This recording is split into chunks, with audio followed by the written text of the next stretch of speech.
Derek from, I think it's Canada. I don't have a specific province. And he says, as an atheist looking for advice, his wife has dementia, and she believes when he is talking to her that he is God, that he, Derek, is God.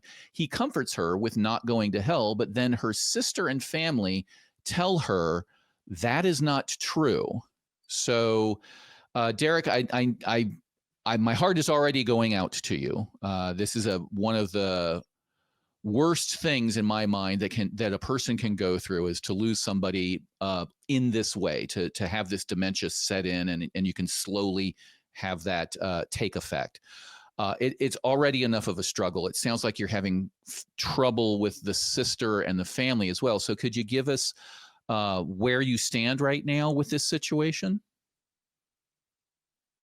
Absolutely. I would like to clarify that my wife does not believe that I personally am God, but Okay. she believes that God is consistently speaking to her, and especially when she's in her lower points, she believes that God is directly telling her, you are going to hell. You are going to suffer. I know this is not biblically consistent. You're going to suffer 1,000 lifetimes of punishment, and then you are going to hell forever. And being that she was part of a Roman Catholic family, and that even her sister, my mother, are a bit religious, I've found myself telling her to match kind of what the family is saying, is that, God is a forgiving God. He would not send you to hell. And I feel so internally inconsistent and confused, because I'm using my knowledge of the Bible, which I have always used to essentially discredit it, to try to make my wife feel better that the God that she believes does exist in her delusions would not send her to the hell she is so afraid of. Right. I know that I cannot approach this from a rationalist position. I cannot approach this using logic, because dementia doesn't work that way. But as much as I believe that, God, one, does not, the Christian God does not exist. I'll extend that far. I won't say no gods exist, the 99%. But as much as I do not believe that the Christian God exists, and even if he did, that he is, again, still a monster, I'm finding myself telling my wife, don't worry, God wouldn't send you to hell. Jesus came to forgive all your sins. You're going to be okay. That's why Jesus came and died for you. Right. I feel a bit icky internally saying that. Understood. So, I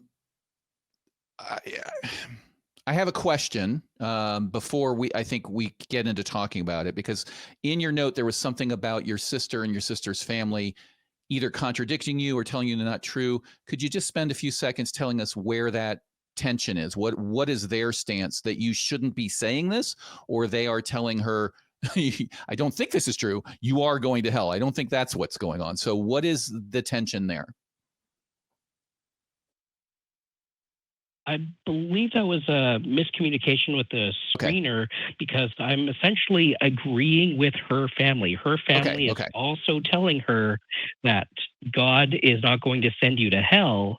And I know that they absolutely would not like it if I, brought up my atheist beliefs, but I don't think this is an appropriate time to dig into my atheist beliefs. I believe that generally it's better to go with the flow, because it is an irrational terror. I think you're a wonderful person. I just want to put that out here, okay? I want to get Seth's opinion. I want to just mention real quickly, if you've ever seen the movie by Ricky Gervais called The Invention of Lying, it's a story by a famous atheist, Ricky Gervais, about a man who, I believe it was his mother, is terminally ill, and he's at her deathbed, and he's having this conversation with her. But he lives in a world, the framework of the movie is there is no such thing as lying. It is just physically impossible for anybody to lie. And they spend 10 minutes at the beginning of the movie to sort of set up what that world would look like. Like the advertising is a bus goes by with an ad on it that says Pepsi for when there's no Coke. Like that's the world he lives in. There's no lying. But he has some sort of genetic mutation that at that moment he can lie. And he says, don't worry, there's a life after this one. You're going to go to a place where you're happy. And she instantly believes him, because if you live in a world where everybody always tells the truth, then somebody says something and you know it's physically impossible for them to say otherwise, other than the truth, then them saying it means it's true. And then doctors and nurses hear from them, and it blows up into the rest of the movie, which is he becomes a leader of a religion and a cult, and everybody believes that this is all really true, and he's trying to deal with that. But I think its metaphoric message is, when you have these conversations that you're dealing with, you can feel this guilt, like, oh, am I opening this can of worms? Am I doing something bad that's going to cause some problems? No, you are not. You are being kind to your wife or your mother or your sibling or whoever you're dealing with, and you're being a good person. What are your thoughts on this one, Seth? Yeah, and this is another one where there are some who will torch me for this, but the idea that if you are in the company of someone who has dementia or is going through a crisis as they enter the winter of their life, I mean, they're at a point where they're really looking at it. We have to ask ourselves, do I want to be a humanist, or do I want to be so married to throwing data out that I am sacrificing the humanity in our relationship? What's the compassionate thing to do, right? I have had this conversation in my own life. Let's say that, and I don't know if I know the answer to this, but I'll just tell, this is a personal story that maybe will help. If my mother was on her deathbed, right, and I showed up at the hospital and she was traumatized in the last hours of her life that I was going to go to hell, would I play act that I was going to accept Jesus to give her physical peace? To try to mitigate the panic before she drew her last breath? What would that cost me? Would that be a negation or sacrifice or betrayal of my integrity? Well, maybe if I did it on the world stage, maybe if if in a certain context, but if it was just us in a room, that might be considered a compassionate act, a way to eliminate suffering, to minimize harm. And so I tend to lean a little more in the direction of, if she's got dementia and it helps to, if you're not going to have any purchase with logic when it comes to the God arguments, play in that sandbox, because it's the compassionate thing to do, and continue to reiterate the words of love and honor and compassion, and heaven is waiting. And some people will crucify me for this, but I swear, I mean, if it doesn't really matter, if you know that they're not cognitively going there, what's the compassionate thing to do? You are loved, and it's going to be fine, and there's no danger, and God may be waiting for you somewhere. And that heaven, if it exists, would be a lovely place. And if it does exist, save me a place, right? I mean, I don't think that's even dishonest. It's they're using if and what if and I think and if it exists, it's all good, blah, blah, blah.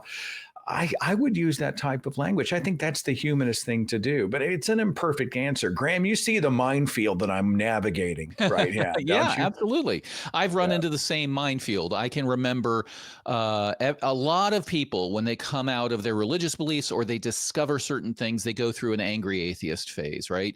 I was never raised very religious, but I also was ignorant of the claims. I just saw that everybody around me believed all these things. And then I started reading the Bible and realizing, wow, I always thought there was some secret information in there that they had access to that established these facts. And then when I found it was nothing, I got very frustrated, and I would have been in that space of, well, no, you need to tell everybody that this is fake and blah, blah, blah, blah, blah, blah, blah. I have spent the last 30 years moderating my views to be to the point of pick and choose your battles, right? Pick and choose where you decide to do that. If you're talking to somebody who's tempted to go out and vote the way you don't agree with, or to go out and blow something up, or to go out and give money to a shady organization based on insubstantiated evidence or evidence that you can contradict, that's where you want to fight your battle. But a relative who is going through dementia or other issues, they're not going to be even getting out of bed to vote, much less becoming some sort of extremist because you're telling them that they should feel better about their beliefs, that they might be true or that they are true, and that you will see them after they pass away. So where do you stand on this, Derek? Have you got any plans of how you're going to proceed? Does this help you sort of feel better about where you are? It does help me feel a bit better, and I absolutely agree with the changing of how hard you have to look at the position, because back in my university days when, I was literally, I bought God is Not Great as soon as it came out. And back then I was so much more, again, kind of that angry phase where nothing would ever get me to say anything remotely like God is real, anything along those lines. But in this sense, I had to ask myself, what's more important, feeling internally like a hypocrite, or comforting my wife when she is the lowest she's ever been? And I chose comforting my wife when she's the lowest she's ever been, and using the knowledge that I've always used to go against religion to at least help comfort her along with the rest of our family.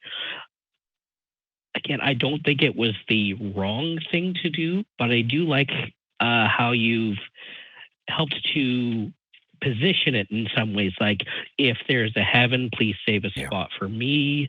And that will probably work more when she's on the manic side, where she's actually claiming she is a god. Yep. Again, we cannot really bring logic into it, but when she's down, and when she's saying God is telling me all night that I'm going to hell, I've really only been able to think the only thing I could say is God would not do that. Yeah. And I know it's not true, but if it's comforting, I'll say it.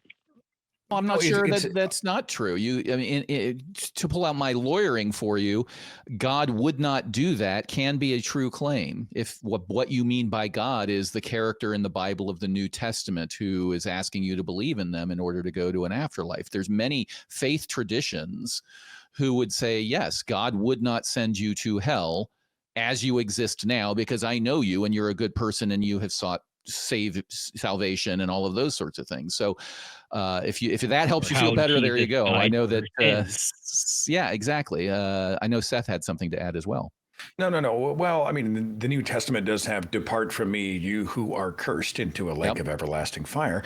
But I'm reminded of that Roger Ebert documentary, the famous movie critic, and he got cancer and he eventually died. And he and his wife, I got the vibe he was an atheist, but their line that they had was apparently one of their favorite places in life was a strawberry field somewhere, a garden somewhere. And so they told each other, whoever goes first, I'll meet you at the strawberries. And I just like the sentiment of that. If there's a place, it's going to be good. I have every confidence it's going to be awesome. And you just save me a spot and we'll be there. And there won't be all the horrible stuff. And a worthy God would never damn you to hell. A worthy God would never make hell. It's going to be okay. The words of comfort that can be phrased without betraying your own values do exist. It's a little bit tricky out there, but my heart goes out to you. Big hugs to you and your family. You keep kicking, okay? 100%. Thank you so much, Derek. I appreciate your call. And if you have any update reports to give us in the future, please do call back. I'm reminded a little bit of the late 90s movie Life is Beautiful about the man who's in a World War II situation in Italy, and he's got this daughter and the Nazis are coming, and he is trying to comfort her, and he just pretends like they're on this big adventure, while all along we as the audience see that they're running for their lives from the Nazis, you wouldn't say that that person was doing an immoral thing by keeping the child happy and calm and entertaining them. I think there's lots of situations where what we would call white lies are the right thing to do. Yeah, and then again, we're going to get email because we are supposed to be creatures of the data and rooted in the facts. And I get it. I mean, on the surface level, Graham, I get it. But, it's not enough just to be right. I think we also need to be human beings, and it's situational, case by case. And I am convinced there are instances when we can mitigate our language, or in a way that doesn't betray who we are, do a compassionate thing that might not be overt activism about what we think is true and what is not. And it's slippery and it's weird and it's imperfect and it's sometimes problematic. And that's just life, right? Mm-hmm. That's life. Mm-hmm. Yeah, you see lots of discussions on atheism talk groups or subreddits and things like that, where like the smallest little calls, the decisions about how to interact socially are called into question. I'm going to be going out to dinner with my religious family and they are going to pray. I don't feel like I should participate. What should I do? Type of calls. And I know there's a spectrum, right? There's a spectrum of things you could do in those situations. You could actively say, well, I'm leaving while you do this, like disrupt the social environment for some sort of hill you feel like you have to die on, or you could sit there and not bow your head when everybody else does. I mean, there's a spectrum of choices, and you have to decide as an individual what you're comfortable with doing. Like, I'm going to fall on the spectrum of I'm just not going to bow my head. I'll probably keep my eyes open, but I'm not going to take a dump on the table at dinner and make it an unpleasant night, because the consequences are minor. They're so minor. Yes, you can make a philosophical argument that any sort of acceptance of a religious idea gives that religious sentiment cover in society. And that is an argument I've made and will continue to make about the big stuff, right? That when the extremists act, it's because they're comfortable, because we've given so much cover to Christianity in our society that it makes them able to come out of the woodworks. But not telling your wife that she's not going to heaven is not that. We're not giving cover to religion there. We're being nice to a person who needs comfort. So, and speaking to the situational aspect of it, if you're at someone's house and they have a blessing before the meal, mm-hmm.